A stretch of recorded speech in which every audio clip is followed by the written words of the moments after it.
Assalomu alaykum. Hurmatli pensionerlar, ota-onalarimiz va ularning farzandlari.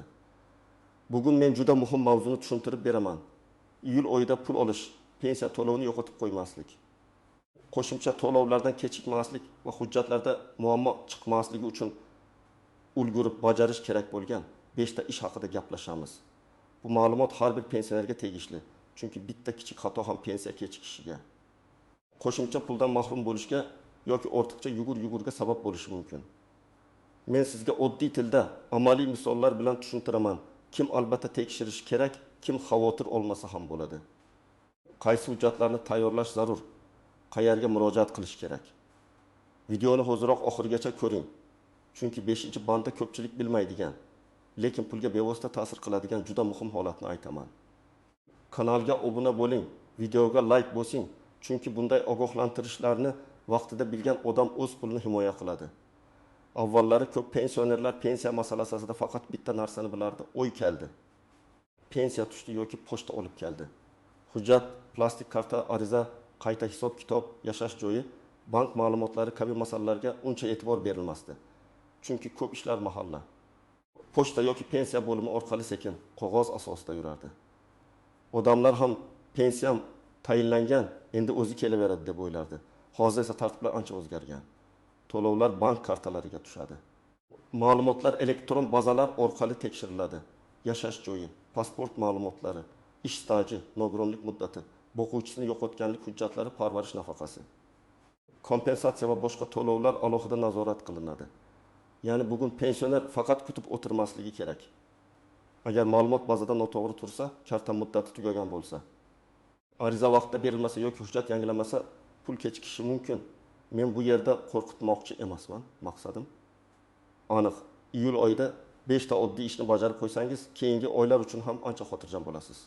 Ayniqsa yoz oylarida ko'pchilik qishloqqa, farzandinikiga, sanatoriyaga yoki boshqa viloyatga ketadi. Shu paytda to'lov kelmay qolsa, bankka borish qiyinlashadi. Hujjat so'rashsa vaqt ketadi. Shuning uchun ham iyul oyida bu ishlarni cho'zmaslik kerak. Men birinchi navbatda har bir pensionerga pensiya tushadigan plastik kartasini tekshirishni maslahat beraman. Bu juda oddiy ko'rinadi, lekin amalda eng ko'p muammo aynan shu yerdan chiqadi. Karta muddati tugagan bo'lishi mumkin, karta bloklangan bo'lishi mumkin, bank ilovasida cheklov turgan bo'lishi mumkin yoki pensioner eski kartani ishlatib yangi karta tayyor bo'lganini bilmasligi mumkin. Masalan, Toshkent viloyatida yashovchi bir pensioner onaxonning pensiyasi har oy 20.600.000 so'm tushardi. Iyun oyida pul tushmadi deb o'ylab pochta va pensiya bo'limiga bordi. Keyin ma'lum bo'ldiki, kartaning amal qilish muddati tugagan, bank yangi kartani tayyorlab qo'ygan, lekin onaxon xabarini ko'rmagan. Pul yo'qolmagan. Lekin uni olish uchun 2 kun yurishga to'g'ri kelgan. Agar u iyul boshida kartasini tekshirganda bu muammo bo'lmasdi. Siz nima qilishingiz kerak? Kartangizni old tomonda yoki orqa tomonda oy va yil ko'rsatilgan bo'ladi. Masalan, 07/24 yoki 02/24 deb yozilgan bo'lsa, bu karta muddati tugash arafasida yoki tugagan degani bo'lishi mumkin. Agar 07/24 yozilgan bo'lsa, iyul oyi davomida bankka borib, yangi karta masalasini hal qiling. Karta hali ishlayotgandek ko'rinsa ham oxirgi kunni kutmang. Chunki pensiya to'lovi aynan texnik tekshiruv paytida qaytib ketishi yoki kechikishi mumkin. Yana bir muhim holat, pensioner kartani yo'qotgan bo'lsa, kartani boshqa odam ishlatayotgan bo'lsa yoki pin kod begona odamda bo'lsa, darhol bankka murojaat qilish kerak. Men doim aytaman. Pensiya kartasi pensionerning shaxsiy moliyaviy hujjati hisoblanadi. Farzand yordam berishi mumkin. Lekin karta va SMS xabarlar ustidan nazorat pensioner yoki ishonchli vakilda bo'lishi kerak. Chunki keyin pul tushgan, lekin kimdir yechib olgan degan nizolarni isbotlash juda qiyin bo'ladi. Kim xavotir olish kerak? Karta muddati 2024 yoki 2025 yili yoz oylarida tugaydiganlar. Oxirgi 2 oyda bankomatdan pul yechib olmaganlar. SMS xabar kelmay qolganlar, pensiya tushganini tekshira olmayotganlar. Kartasi farzandida yoki boshqa qarindoshida turganlar albatta tekshirishi kerak. Kim uncha xavotir olmasa bo'ladi. Kartasi yangi, bank ilovasi ishlayapti, SMS kelayapti. Pensiya har oy o'z vaqtida tushyapti va bankda hech qanday cheklov yo'q bo'lsa, faqat amal qilish muddatini ko'rib qo'yish kifoya. Iyul oyida bajarilishi kerak bo'lgan ikkinchi muhim ish pensiya miqdori to'g'ri hisoblanganini tekshirishdir. ko'pchilik menga qancha belgilangan bo'lsa, shuncha olaman deb yuradi. Lekin hayotda shunday holatlar bo'ladiki, odam qo'shimcha pul olish huquqiga ega bo'ladi. Ammo ariza bermagani yoki hujjat topshirmagani uchun oylar davomida kamroq pul oladi. Masalan, pensioner ilgari ishlagan, lekin ish stajining bir qismi hujjatga kiritilmagan bo'lishi mumkin. Eski korxona tugatilgan, mehnat daftarchasida yozuv noaniq, arxiv ma'lumoti olinmagan yoki ish haqi haqida ma'lumot yetishmagan bo'ladi. Bu natijada pensiya kamroq hisoblangan bo'lishi mumkin. Agar pensioner keyinchalik arxivdan tasdiqlovchi hujjat topib kelsa, pensiya qayta ko'rib chiqilishi mumkin. Oddiy misol keltiraman. Bir otaxon 32 yil ishlagan. Lekin pensiya tayinlanayotganda faqat 27 yil staji hisobga olingan. Chunki 5 yil ishlagan zavodi yopilgan, hujjat topilmagan. Keyin farzandi arxivga murojaat qilib, ish staji haqida ma'lumotnoma oldi. Shundan keyin pensiya qayta ko'rib chiqildi va oylik to'lov oshdi. Bu oshish har kimda har xil bo'ladi. Kimdadir 70 ming so'm, kimdadir 1,5 ming so'm, kimdadir undan ham ko'proq bo'lishi mumkin. Muhimi, bu pul har oy takrorlanadi. Ya'ni bir marta tekshirtirish kelajakdagi ko'p oylik to'lovga ta'sir qiladi. Yana bir holat. Pensioner nogironligi bo'yicha, yoshga doir pensiya bo'yicha yoki boquvchisini yo'qotganlik bo'yicha turli to'lovlarga ega bo'lishi mumkin. Ba'zi oilalarda bir kishi vafot etgandan keyin turmush o'rtog'i boquvchisini yo'qotganlik bo'yicha pensiya yoki boshqa to'lovlar haqida bilmaydi. Men bunday holatda doim maslahat beraman. O'zingizcha xulosa qilmang. Baribir menga berilmaydi demang. Pensiya jamg'armasi bo'limiga borib vaziyatingizni ayting. Mutaxassis huquqingiz bor yo'qligini tekshiradi. Bu yerda muhim nuqta shuki, qayta hisob-kitob odatda hujjat asosida qilinadi. Og'zaki aytishning o'zi yetmaydi. Mehnat daftarchasi, arxiv ma'lumotnomasi, ish haqi haqidagi ma'lumot, nogironlik xulosasi, nikoh guvohnomasi, vafot etganlik guvohnomasi, farzandlar tug'ilganlik guvohnomasi kabi hujjatlar kerak bo'lishi mumkin. Qaysi hujjat kerakligi sizning holatingizga bog'liq. Kim albatta tekshirish kerak? Pensiyasi juda kam chiqayotganini sezganlar. Pensiyaga chiqqanda ish staji to'liq kiritilmaganini bilganlar, eski ish joyi yopilib ketganlar, mehnat daftarchasida xato yozuv bo'lganlar, turmush o'rtog'i vafot etganlar, nogironlik guruhi o'zgarganlar tekshirishi kerak. Kim xavotir olmasa bo'ladi. Pensiya yaqinda tayinlangan, barcha hujjatlar to'liq kiritilgan, shaxsiy kabinet yoki pensiya bo'limi orqali miqdor tekshirilgan bo'lsa, faqat yilda bir marta profilaktik tekshiruv yetarli. Uchinchi masala, ayniqsa nogironligi bo'lgan pensionerlar, parvarishga muhtoj keksalar va ularni boqayotgan oila a'zolari uchun juda muhim. Ba'zi to'lovlar doimiy emas, muddatli hujjatlar asosida beriladi. Agar tibbiy xulosa muddati tugasa, nogironlik qayta ko'rikdan o'tishi kerak bo'lsa yoki parvarish bo'yicha hujjat yangilanishi kerak bo'lsa, kechikish to'lovga ta'sir qiladi. Men amaliyotda ko'p ko'rganman. Odam mening nogironligim bor-ku, nega yana hujjat so'raydi deb hayron bo'ladi. Lekin ayrim guruhlar va holatlar bo'yicha tibbiy ijtimoiy ekspertiza belgilagan muddat bo'ladi. Agar muddat tugagan bo'lsa, tizim keyingi to'lovni avtomatik davom ettirmasligi mumkin. Bu pensioner aybdor degani emas, lekin hujjat yangilanmaguncha to'lov ushlanib qolishi ehtimoli bor. Masalan, bir ayol iki guruh nogironlik bo'yicha qo'shimcha to'lov olardi. Uning tibbiy xulosasi iyul oyida tugashi kerak edi. U buni esdan chiqardi, avgustda esa to'lov kamayganini ko'rdi. Keyin poliklinika, tibbiy komissiya, ekspertiza, pensiya bo'limi degan jarayon boshlandi. Agar u iyul boshida muddatni tekshirganida hujjatlarni vaqtida topshirib, uzilishning oldini olardi. Parvarish masalasida ham ehtiyot bo'lish kerak. Ba'zi keksalar o'zini o'zi eplay olmaydi. Ularga doimiy parvarish kerak bo'ladi. Ayrim hollarda parvarish qiluvchi shaxs ijtimoiy yordam, kompensatsiya yoki boshqa qo'llab-quvvatlash choralariga murojaat qilish mumkin. Lekin bu ham hujjat bilan isbotlanadi. Tibbiy xulosa, yashash joyi ma'lumoti shaxsni tasdiqlovchi hujjat, ariza va boshqa ma'lumotlar talab qilinishi mumkin. Bu masalada eng katta xato shuki, odamlar qo'shnining gapiga ishonib qaror qiladi. Kimdir buni olish qiyin, kimdir senga bermaydi, kimdir faqat tanish bo'lsa bo'ladi deydi. Men esa aniq aytaman, har bir holat hujjat bilan ko'riladi. Sizning huquqingiz bor yoki yo'qligini faqat vakolatli organ tekshirishi kerak. Shuning uchun iyul oyida poliklinikangizga, tibbiy komissiya bilan ishlaydigan bo'limga yoki pensiya jamg'armasi tuman bo'limiga borib, Muddatlarni aniqlab oling. Kim xavotir olishi kerak? Nogironlik muddati iyul, avgust yoki sentyabrda tugaydiganlar, yaqinda operatsiya bo'lganlar, sog'lig'i og'irlashgan keksalar, parvarishga muhtoj bo'lib qolgan pensionerlar. Qo'shimcha ijtimoiy yordam oladiganlar albatta tekshirishi kerak. Kim xavotir olmasa bo'ladi? Nogironligi muddatsiz belgilangan, hujjatlari yangi, to'lovlari o'zgarishsiz tushayotgan va tibbiy xulosa bo'yicha muammo yo'q odamlar faqat hujjat nusxalarini tartibga solib qo'ysin. 4-chi muhim ish ko'pchilik e'tibor bermaydigan, lekin juda muhim masala. Yashash joyi va aloqa ma'lumotlarini yangilash. Pensiya olishda odamning qayerda yashashi, qaysi tuman bo'yicha ro'yxatda turishi, qaysi telefon raqami orqali bog'lanishi, qaysi bank kartasiga pul tushishi muhim ahamiyatga ega. Ayniqsa pensioner boshqa viloyatga ko'chgan bo'lsa, farzandinikida yashayotgan bo'lsa yoki uzoq vaqt boshqa manzilda bo'lsa, hujjatlar tartibli bo'lishi kerak. Masalan, Buxoroda ro'yxatda turgan otaxon Toshkentdagi o'g'linikida yashay boshladi. Pensiya kartaga tushayotgani uchun boshda muammo sezilmadi. Lekin keyin bir hujjatni tasdiqlash, ma'lumot yuborish yoki tekshiruv bo'lganda u eski manzilda ko'rinib turdi. Natijada u qaysi bo'limga murojaat qilishni bilmay qiynaldi. Agar ko'chish rasmiy bo'lsa, tegishli tartibda ma'lumotlarni yangilash kerak. Agar vaqtincha yashayotgan bo'lsa, hech bo'lmasa telefon raqami va aloqa ma'lumoti ishlayotganiga ishonch hosil qilish kerak. Yana bir oddiy, lekin og'riqli misol.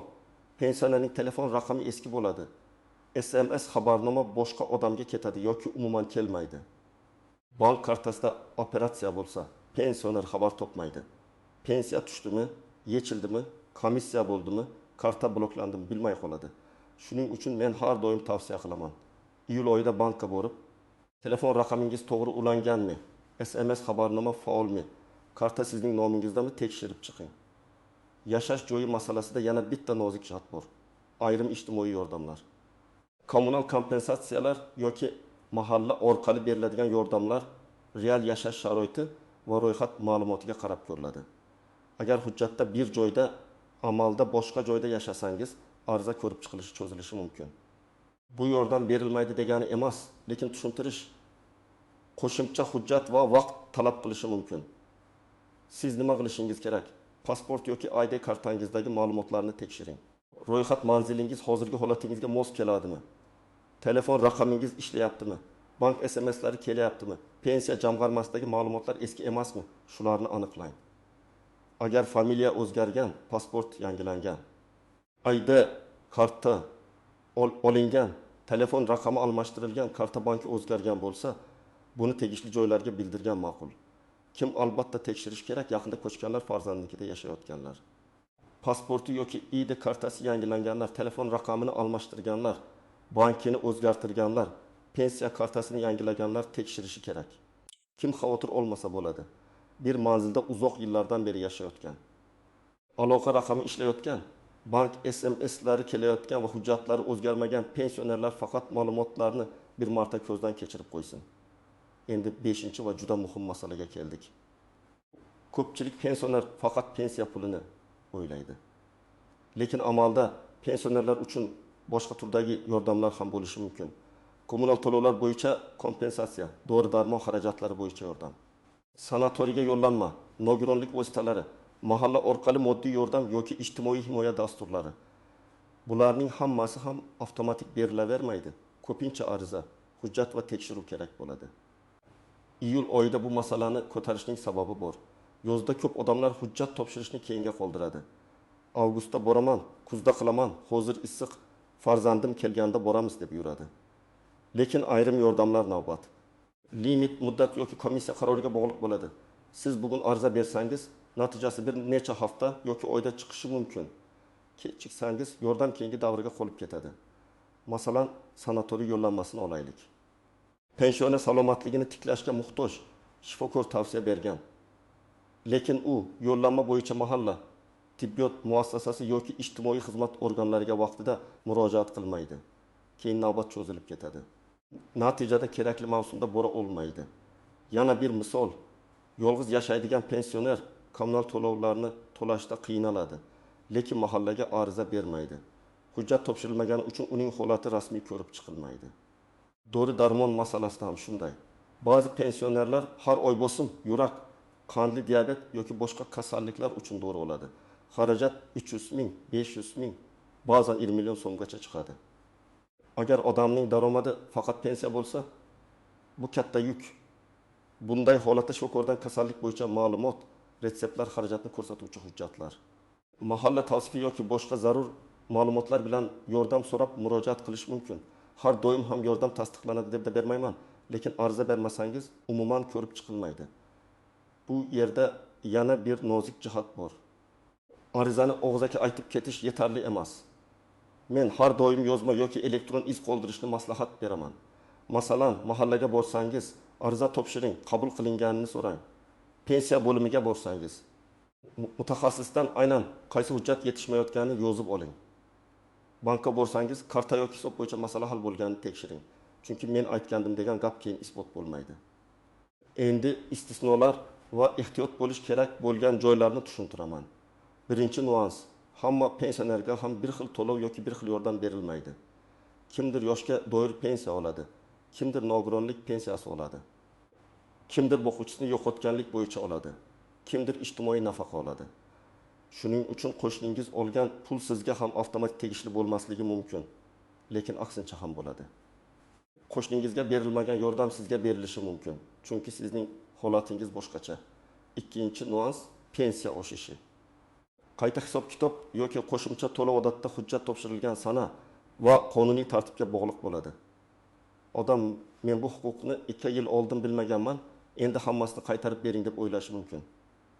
Lekin har bir to'lovning o'z tartibi bor. Shuning uchun huquq paydo bo'lgan zahoti ariza berish kerak. Iyulda ulgurish deganimizning ma'nosi ham shu, vaqt o'tib ketmasin. Uchinchi nuans: hujjatlardagi ism, familiya, tug'ilgan sana va pasport ma'lumotlari bir xil bo'lishi kerak. Eski mehnat daftarchasida familiya boshqacha yozilgan, pasportda boshqacha yozilgan bo'lsa, arxiv ma'lumotda harf xatosi bo'lsa, tizim buni darhol qabul qilmasligi mumkin. Masalan, Karimova o'rniga Karimova N yoki tug'ilgan yil noto'g'ri ko'rsatilgan bo'lsa, qo'shimcha tasdiq talab qilinadi. Bunday xatolarni oldindan ko'rib, tuzatish yoki izohlovchi hujjat tayyorlash kerak. 4-nuans: firibgarlardan ehtiyot bo'ling. Hech kim sizga telefon qilib, pensiyangizni oshirib beramiz, karta raqamingizni, SMS kodini aytang desa ishonmang.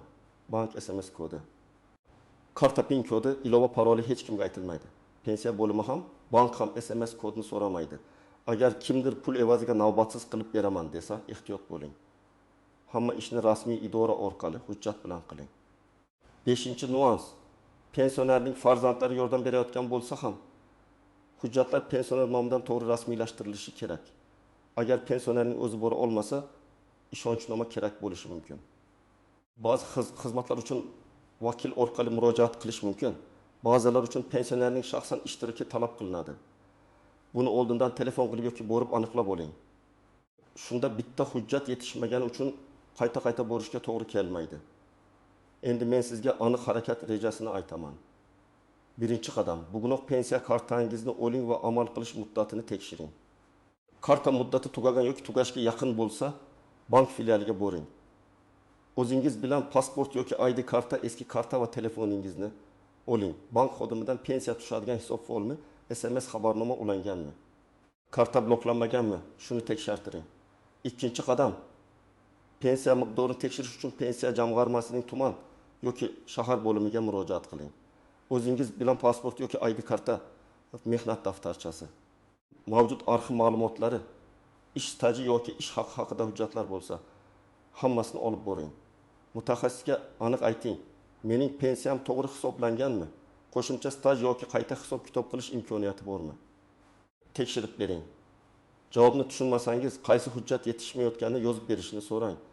3-qadam: agar nogironlik, parvarish yoki tibbiy holat bo'yicha to'lov olayotgan bo'lsangiz, tibbiy xulosa muddatini tekshiring.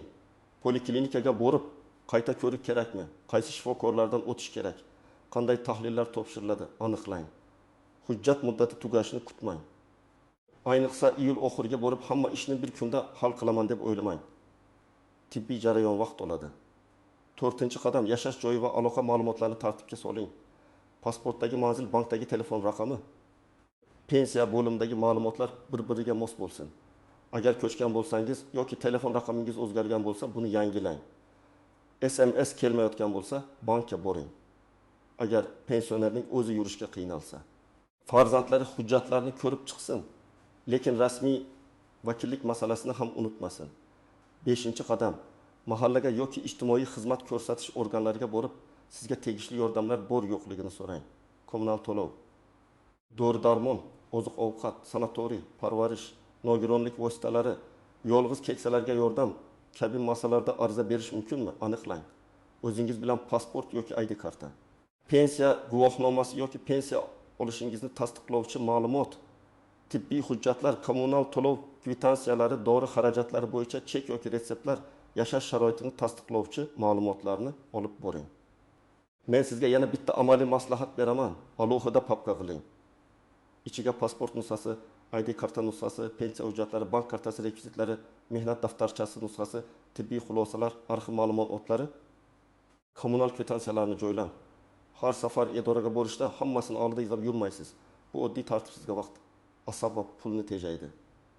Demak, iyul oyida pensionerlar pul olish va to'lovlarda muammo bo'lmasligi uchun 5 ta ishni bajarishi kerak. Karta va bank ma'lumotlarini tekshirish, pensiya qayta hisob-kitobini aniqlash, nogironlik va parvarish hujjatlari muddatini ko'rish, yashash joyi va telefon ma'lumotlarini yangilash, kommunal, dori-darmon, sanatoriy va mahalla yordamlari bo'yicha arizalarni kechiktirmaslik. Men ekspert sifatida sizga eng muhim gapni aytaman. Pensiya va yordam pullari faqat kutib o'tiradigan masala emas. Hujjat to'g'ri bo'lsa, ariza vaqtida berilsa, karta ishlasa, ma'lumotlar yangilangan bo'lsa, odam o'z haqqini ancha oson oladi. Aks holda pul yo'qolmasa ham kechikadi, asab ketadi, idora yurishga to'g'ri keladi. Siz hozir izohlarda yozing. Pensiyangiz o'z vaqtida tushyaptimi? Karta yoki qayta hisob-kitob bo'yicha muammo bo'lganmi? Qaysi bank siz uchun eng muhim bo'ldi?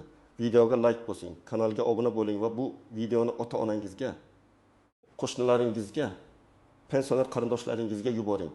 Chunki bu ma'lumotni iyulda bilgan odam keyingi oy o'z pulini vaqtida va to'liq olish imkoniyatini oshiradi.